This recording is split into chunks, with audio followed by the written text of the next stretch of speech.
So the lesson that I want to look at today is what happens at the Paris Peace Conference. Now, the Paris Peace Conference is just where the Treaty of Versailles is signed. So if we take a look at this.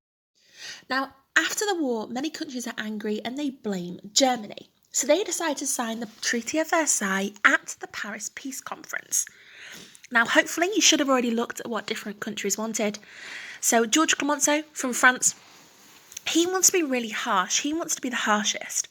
And he wants Germany to pay reparations to rebuild some of the areas of France that are badly affected by war. He wants revenge for all the lives lost. And he aims to weaken Germany so that it can never attack again.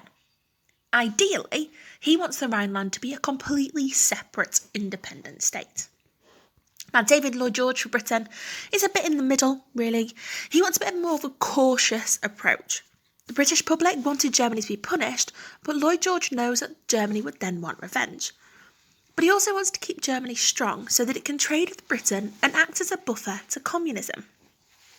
He aims to gain German colonies to add to the British Empire, and he wants to reduce Germany's army so that Germany's navy so that Britain's navy is the strongest. Now, Woodrow Wilson for the USA, he wants to be the nicest.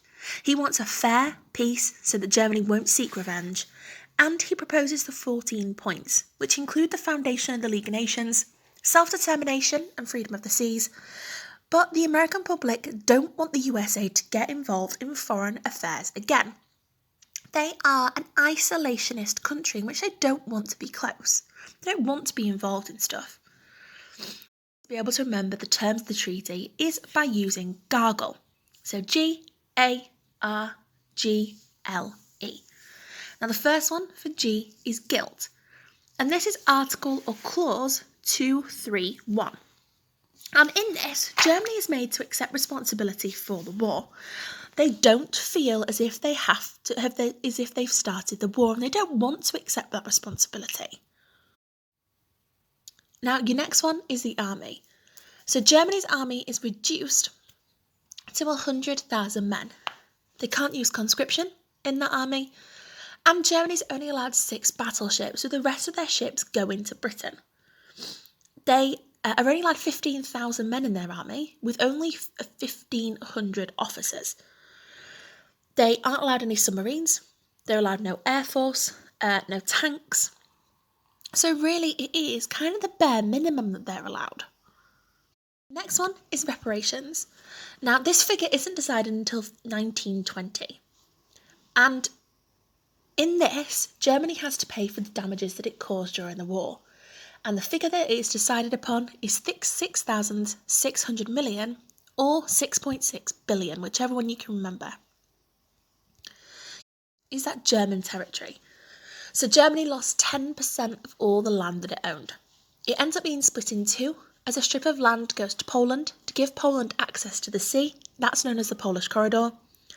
An area called the Saar is given to the League of Nations to be able to control for 15 years. And Germany's colonies are also given to the League of Nations as mandates. And also Anschluss is forbidden. Now, Anschluss is union with Austria.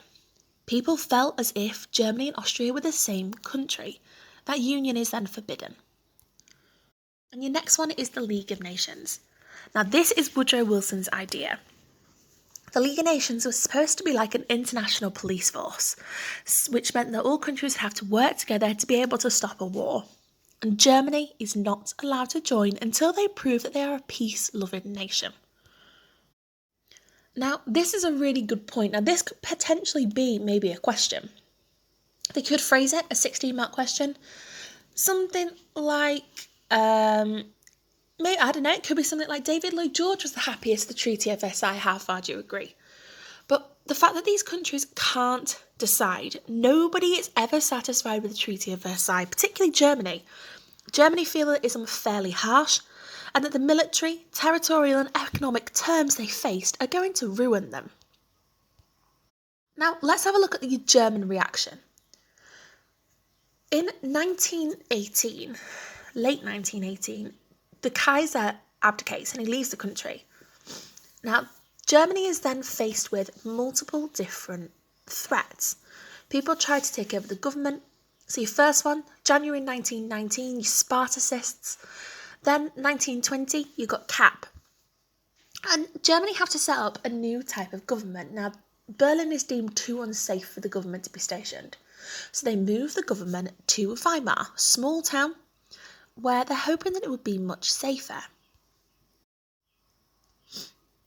Now, this perfectly, to me, kind of sums up the reaction to it. People are particularly unhappy with it, particularly Germany.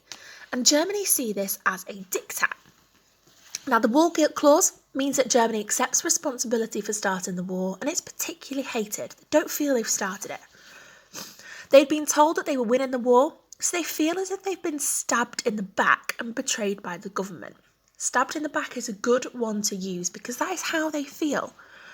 People who sign the armistice to end the war, they get the nickname the November Criminals.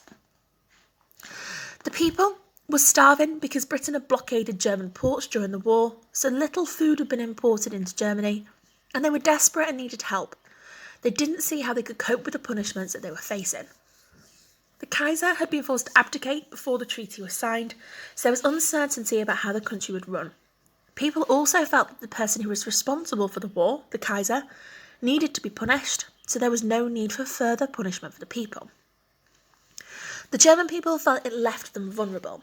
They were hated by their old enemies, and without a large army to be able to defend them, they could be attacked easily. So about 10 to 13% of their land is lost, and that includes 6 million German people who find they no longer live in Germany.